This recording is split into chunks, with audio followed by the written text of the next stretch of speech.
Good morning, my dear students. I hope you all are doing good. I hope you all have enjoyed your holidays and I hope you have done your homework also. So kindly start submitting your holidays homework first. And now about your subject. So today I'm going to start the next chapter in your subject science. Earlier we have completed 3 chapters of your in this subject. Okay, I hope you all remember that and I hope you have revised that also. So today I'm going to start chapter number 4 in your subject science and the name of this chapter is heat. So students, first I'm going to tell you what we are going to learn throughout this chapter. Okay, so in this chapter we are going to learn about the concept of hot and cold, about temperature, about thermometers, because thermometers are related to temperature. Okay, there are some processes about which we are going to learn. The name of those processes are conduction, convection and radiation. Okay, so these processes are related to heat transfer. Basically that is why we are going to learn about this in this chapter. Okay, so these were the some topics that we are going to learn in this chapter. Okay, so before starting the chapter, before explaining the topics, I am going to explain you a bit about heat. What is heat? Okay, so students, in the previous chapter we have learned about woolen clothes, that we get them from animal fibers, about cotton clothes which we are getting from plant fibers. Okay, so what was the purpose of using those clothes? The different types of clothes, cotton clothes and woolen clothes.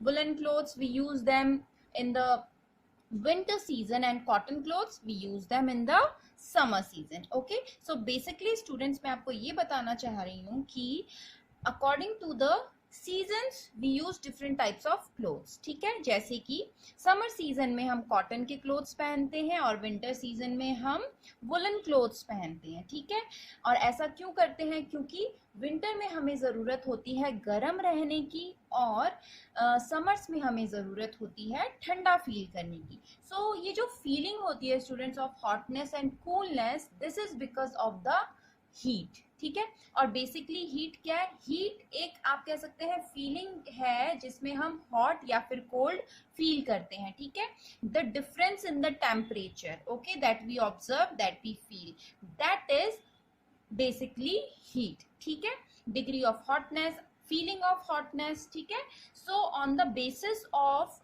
the feeling of coolness and hotness we use different type of clothes. ठीक है, ऐसे ही सर्दियां जब होती हैं तो हमें धूप में जाना अच्छा लगता है. Why? Because sun gives us heat, तो हमें धूप सेकना अच्छा लगता है. लेकिन ऑन द कॉन्ट्रेरी जब समर्स होते हैं तो हमें वही धूप क्या करती है? परेशान करती है, इरिटेट करती है. तो उस टाइम पर हमें क्या चाहिए होता है? हम घर के अंदर रहना पसंद करते हैं. ठीक है, सो ये हॉट एंड कोल्ड है क्या, वही कंसेप्ट हम समझेंगे इस चैप्टर में. ठीक है, सो आई होप आपको बेसिक हीट क्या होती है वो इसमें अभी समझ में आया होगा. अब students, the first topic is hot and cold. ठीक है, हॉट का मतलब आपको बेसिक मीनिंग अगर मैं बताऊं तो हॉट का मतलब होता है गर्म और कोल्ड का मतलब होता है ठंडा. बच्चों, हम अपने डे टू डे लाइफ में, हमारी जो रोज की जिंदगी होती है उसमें हम कई नंबर ऑफ ऑब्जेक्ट्स के से सामना करते हैं जो कि कुछ गर्म होती हैं और कुछ क्या होती हैं? ठंडी होती हैं. जैसे कि अगर हम बेसिक बेवरेज की बात करें विच इज टी, टी क्या होती है? हॉट होती है. और आइस या फिर आइसक्रीम की बात करें तो ये क्या होती है? ठंडी होती है. तो इस तरीके से थिंग्स को भी कैटेगराइज करा गया है on the basis of their coolness और हॉटनेस. ठीक है, सो ये बताया गया है यहाँ पर कि डेली बेसिस में भी हम कई चीजों को ऐसा फेस करते हैं जो कि हमें ठंडी या फिर गर्म फील होती हैं. ठीक है, ओके, सो स्टूडेंट्स, अभी तक मैंने आपको ये बताया कि हीट क्या होती है. ठीक है, हीट क्या है? एक फीलिंग ऑफ हॉटनेस है जिसमें हम चीज़ों से या फिर सीजन से या फिर वेदर से कैसा फील करते हैं? गर्म फील करते हैं और चीज़ों को ठंडा फील करते हैं. ठीक है, सो जो चीज़ें हमें एक फीलिंग देती हैं कूलनेस की, उनको हम कोल्ड में समझते हैं, और जो हमें गर्मी देती हैं, जिनको टच करने में, जिनको ईट करने में हमें एक गरम सेंसेशन फील होता है उसको हम क्या बोलते हैं, हॉट बोलते हैं, और वो हॉटनेस होती है बिकॉज ऑफ द हीट। ठीक है, अब इस हीट को या फिर कोई ऑब्जेक्ट कितनी गर्म है उसे मेजर कैसे किया जाता है। ठीक है स्टूडेंट्स, तो वो क्या, उसके लिए हम क्या एक वर्ड यूज करते हैं, टेम्परेचर।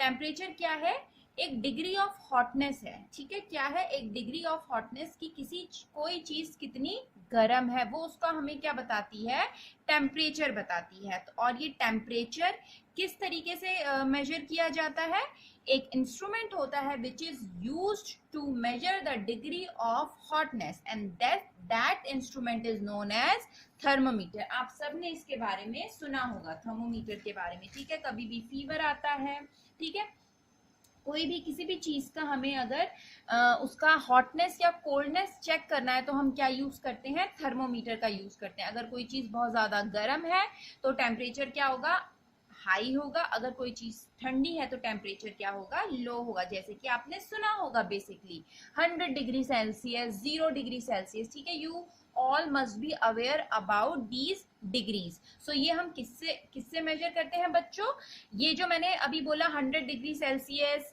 100 डिग्री सेल्सियस मैंने बोला, 0 डिग्री सेल्सियस मैंने बोला, ये क्या है, ये तो टेम्परेचर होते हैं। ठीक है, और टेम्परेचर है क्या, टेम्परेचर होता है बच्चों डिग्री ऑफ हॉटनेस या फिर कोल्डनेस। ठीक है, टेम्परेचर क्या है, डिग्री ऑफ हॉटनेस या फिर कोल्डनेस। ठीक है, यानी कि हमें एक मेजरमेंट, एक स्केल मिल रहा है जिसमें हमें पता चल रहा है कि कोई भी चीज कितनी गर्म है या फिर कितनी ठंडी है। वो क्या कहलाता है, उसका टेम्परेचर कहलाता है। और टेम्परेचर को मेजर करने के लिए जो डिवाइस यूज करी जाती है बच्चों, उसे क्या बोला जाता है, थर्मोमीटर बोला जाता है। ओके स्टूडेंट्स, आई होप आपको इतना सा समझ में आया होगा।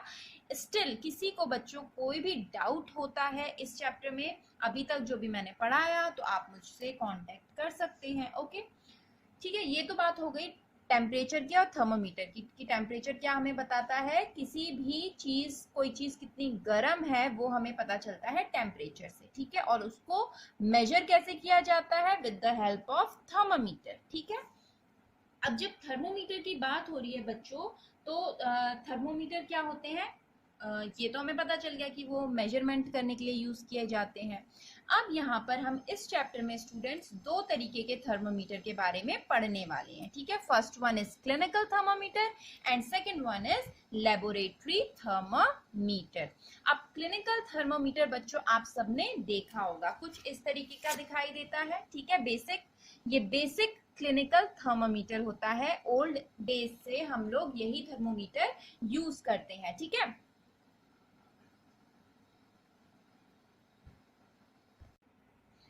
ओके, सो आप अपनी बुक में इस पिक्चर को अच्छे तरीके से देख सकते हैं।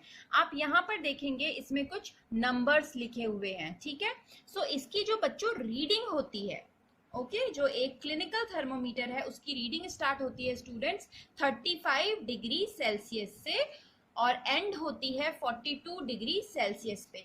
सो ये जो क्लिनिकल थर्मोमीटर है स्टूडेंट्स, ये हमें डिग्री सेल्सियस यानी कि जो हॉटनेस होती है वो डिग्री, और सेल्सियस क्या हो जाएगी इसकी यूनिट। अब आपको यूनिट आई होप सबको समझ में आती होगी, जैसे कि हम लेंथ को मेजर करने के लिए किलोमीटर या फिर मीटर यूज करते हैं बच्चों, वैसे ही हम किसी भी चीज की हॉटनेस को या कोल्डनेस को मेजर करते हैं डिग्री सेल्सियस में या फिर डिग्री फ़ारेनहाइट में। यहाँ पे दो यूनिट यूज करी जाती हैं। ठीक है, थर्मामीटर में दो यूनिट होती है। First one is degree Celsius, जैसे कि अगर मुझे लिखना है 100 डिग्री सेल्सियस तो मैं कैसे लिखूंगी 100 डिग्री सेल्सियस। कोई चीज बहुत ज्यादा गर्म है, इससे हमें ये पता चलता है। तो सेल्सियस क्या है, टेम्परेचर की यूनिट है। ओके, इसी के साथ साथ एक और आता है डिग्री फ़ारेनहाइट। ओके, एफ लिखा होता है जिसमें।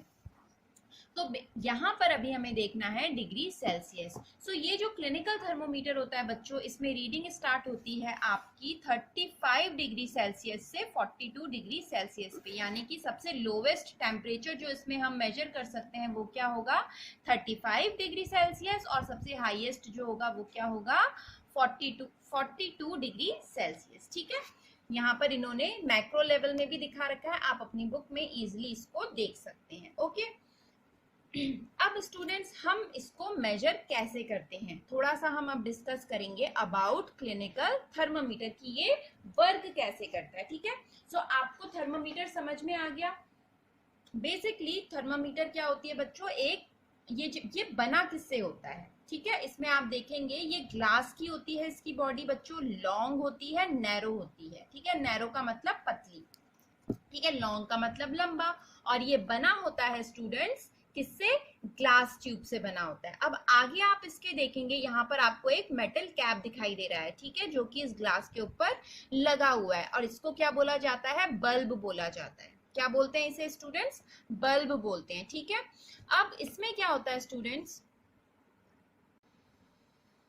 ओके, सो यहाँ पर आपको ये बल्ब दिखाई दे रहा है। अब इसमें हमें टेम्परेचर पता कैसे चलता है। सो स्टूडेंट्स, आप सबने सुना होगा कि थर्मोमीटर में क्या प्रेजेंट होता है जो कि हमको रीडिंग देता है। तो यहाँ पर फ्लूइड यूज किया जाता है बच्चों, विच इज मरकरी। क्या यूज किया जाता है थर्मोमीटर में, फ्लूइड मरकरी यूज किया जाता है। ये एक मेटल है जो कि लिक्विड स्टेट में पाया जाता है, ठीक है। आपको ये चीज भी याद रखनी है, you have to remember this also. ये this is the only metal which is found in liquid state and its name is mercury, and mercury is used in thermometers, okay, and it helps us in giving the reading of the temperature, ठीक है। I hope this is clear to all of you. So यहाँ पर क्या होता है बच्चों, ये जो बल्ब होता है इसमें फ्लूइड प्रेजेंट होता है जिसको बोलते हैं mercury, and it helps us in giving the reading of the thermometer, ठीक है। और आप जब इसको थोड़ा सा टिल्ट करके देखेंगे तो यहाँ पर आपको एक शाइनी लाइन दिखाई देगी जो कि क्या होती है, इस मरकरी की ही होती है। स्टूडेंट्स, आई होप आपको क्लिनिकल थर्मोमीटर समझ में आया होगा। किसी को कोई डाउट, कोई क्वेरी होगी तो you can contact me. So students, आज हम यहीं पर वाइंड अप करते हैं class. That is all for today, thank you.